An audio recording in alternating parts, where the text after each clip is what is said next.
The Atletico Madrid president recently stated that Antoine Griezmann will be joining Barcelona.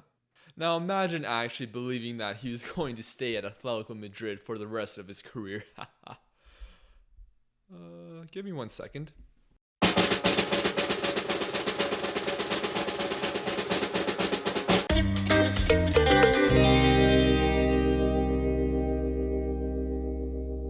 Is Antoine Griezmann a snake? The word snake has been thrown around a lot toward footballers who may not have stayed loyal, joined a rival team, or literally went against their word. Guys like Fabregas, Delph, Sterling, and many more have had that thrown at them. However, none of them made a documentary about staying at a club for a network owned by a Barcelona player just for them to say that they are leaving not even a year after the documentary. Many were not a fan of Griezmann making that documentary, and even though he did something that seemed loyal, staying with Atletico Madrid, many thought of him in a worse light. Was it attention grabbing? Probably. Is it a little egotistical? Again, probably. Now, there was a tweet after the decision was made, and if that tweet was the only thing that was related to that decision, I think he would have had huge support from the general football community. Then he would have lost it again after the Fortnite celebrations at the World Cup. So why would he have wanted to leave Atletico?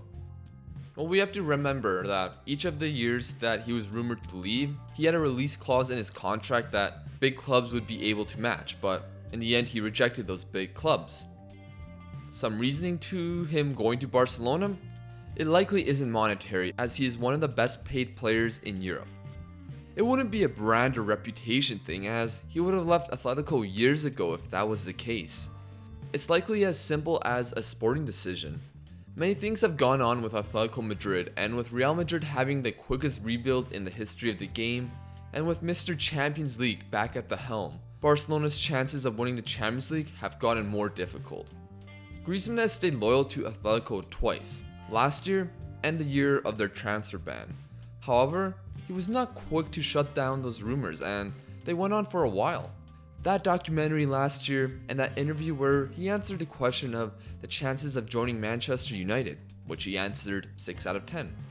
It's clear that he likes to keep things ongoing for a while. With the rumors starting to heat up again, Atletico did the perfect thing and confronted him about it. With the president Miguel Angel Gilmarin and Simeone, they asked if he was going to stay or leave, and that he had to make a decision right there. As Griezmann's dream of the sequel to La Decision disappeared, he went out to make a video on Atletico's Twitter saying that he was going to leave. Let's get into more depth about why he may have wanted to leave. If we look at Atletico Madrid, even though they have finished second in the last 2 seasons, the general fan views them as the 3rd best team in La Liga. Whether that's fair or not, that's how it is. The trophies Atletico have won with Griezmann isn't bad, but it isn't extraordinary either. A Europa League trophy and a Super Cup win against Real Madrid. Atletico Madrid have been in a Champions League final with Griezmann, have competed for La Liga, but haven't won the upper echelon of silverware since he was there. He's also 28, which is the primary years of his career. Is there any other reason for his departure? Maybe he thinks the team has peaked, or is getting weaker.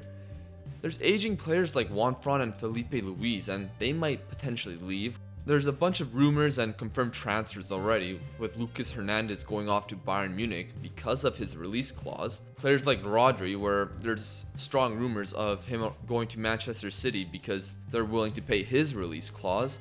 There's Thomas Partey with a pretty low release clause where it has clubs interested. And we can't forget Griezmann's release clause, which drops down to 120 million euros on July 1st. If you believe every rumor you read, Atletico Madrid will be left with Diego Simeone and an empty locker room. However, maybe Griezmann sensed that some players were going to leave and didn't think Atletico Madrid would be able to retool quickly enough to challenge Barcelona and the new look Real Madrid. It also doesn't help that the godfather to his daughter and a great friend, Diego Godin, is leaving the club. You could tell how much this impacted him and may have aided in his decision to leave. Also, with no progression made from last season in La Liga and an astonishing collapse against Juventus, have Atletico peaked? Simeone's sides aren't really known for high goal scoring, but they did look a little different at the start of the season in the Super Cup. The way they were attacking made it seem like they had a change in identity. With that not working out so well in the beginning of the new season, they eventually found their way towards the middle of the season back to their classic style. They still had a rock-hard defense, but goal scoring was a problem. Unfortunately, the start of the season would cost them in the La Liga campaign. Griezmann was the top goal scorer in all competitions with 21, and the second closest was Morata, Koke, and Saul with 6. Even in previous seasons, they had players with decent secondary scoring, but Griezmann was the main guy. Year after year, Griezmann went through different striking partners. They had Fernando Torres, who contributed but was past his best. Mario Mandzukic, who had a good season but left after a year. We won't get started with Alessio Cerci and Jackson Martinez. Vieto never panned out. Gamero had a pretty good first season but only stayed for one more. Diego Costa returned, but he hasn't been what Atletico Madrid would have hoped for, although injuries may have played a part. Somehow Kalinic got a transfer to the club, which still boggles my mind to this day. Other talented players that have come to Atletico Madrid haven't delivered quite yet, like Lamar, and there was also Gelson Martins, who only lasted half a season. When Atletico Madrid do attack, which I guess if you look at their possession isn't quite often, Griezmann is the main focal point. The attack goes through him. Whether that is him dropping deep to receive the ball, making a play, or just running in behind, he's doing a lot of things in the attacking area of the game. He's an immensely talented forward who is excellent in several areas in attack, while also being committed to the demands of Simeone's defense. Some blame Simeone for killing offensive type players, even though Griezmann is an offensive player. Some say that Griezmann is one of a few players that can work in Simeone's style. Others blame the people in charge of transfers for the amount of attacking players not coming into fruition. What if that wasn't the full story? Although their recruitment probably could have been better, could Griezmann leaving Atletico actually be a good thing? You can't really use matches he didn't play in to back it up though, because, well, he's nearly played in every game. The only games he has missed was a win against Eibar and 2 wins in the Copa del Rey against San Andreu. However, before Griezmann arrived, Atletico were known for having world-class strikers, selling them and then replacing them with a player who nearly matched what the predecessor did, if not better. Fernando Torres was their top scorer for 5 seasons. He was sold to Liverpool, but they had Aguero ready while also bringing in Diego Forlan. When Aguero left for Manchester City in 2011, Falcao arrived, and he would end up being in the FIFA World Team of the Year in 2012. With Simeone arriving in December of 2011, the striker success continued.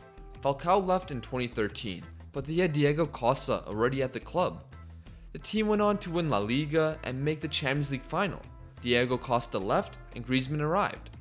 This latest season with a secondary scoring may have been a one-off, but with Griezmann gone, would other players get the ball more and be able to express themselves when Atletico Madrid attack or counterattack? I'm talking about players like Lamar, who have the ability and potential to be one of the most creative players in Europe. They also have guys like Saul and Koke, who are 2 of the most talented Spanish midfielders of this generation. They have a bunch of ability that they don't always get to show. I am certain these guys can offer more offensively if they are given the chance. Another thing we have to remember is that Griezmann's salary is reportedly 20 million euros a season. But what could these freed up wages mean to Atletico Madrid? Improved contracts to keep their players?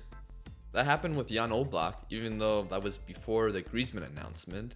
However, Atletico can have a more balanced wage structure rather than having one guy making so much more than anyone else. Unfortunately, if a guy wants to leave, there's nothing Atletico Madrid can do, like with Rodri already leaving after 1 season.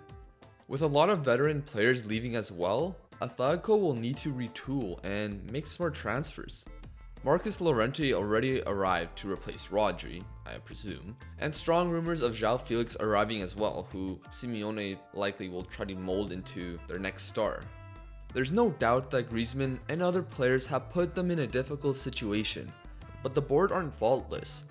They don't offer deals longer than 1 year for players who are 30 years of age or older, and that has caused a lot of problems like Diego Godin leaving and Juan Fran and Felipe Luis likely to leave too. Simeone knows that they are going through a difficult transition and that this year is one of the most complex challenges that he has faced since arriving at the club. However, great managers can always find a way to improve the squad, even with multiple departures. It might not be right away, but we'll be reminded of how great a manager Diego Simeone is next season. Now, is Griezmann a snake? If that means moving to a competitive rival, resulting in your club being weakened and your rival strengthened, while also going against your word from a year ago, then yeah. I defended Griezmann many times, not just with the documentary, but with comments and actions he has done. Okay, not all actions. I'm a little bit of a football romanticist, and I like when players stay loyal and build themselves a legacy at their club, instead of going to another club like Barcelona and just being another piece in the puzzle. But I guess in Griezmann's case, he does have a pretty secure legacy with that World Cup victory. Nevertheless, I enjoy watching Griezmann play the sport, and we'll look forward to wherever he goes. So thank you for watching the video, and I hope all of you have a great day. Take care.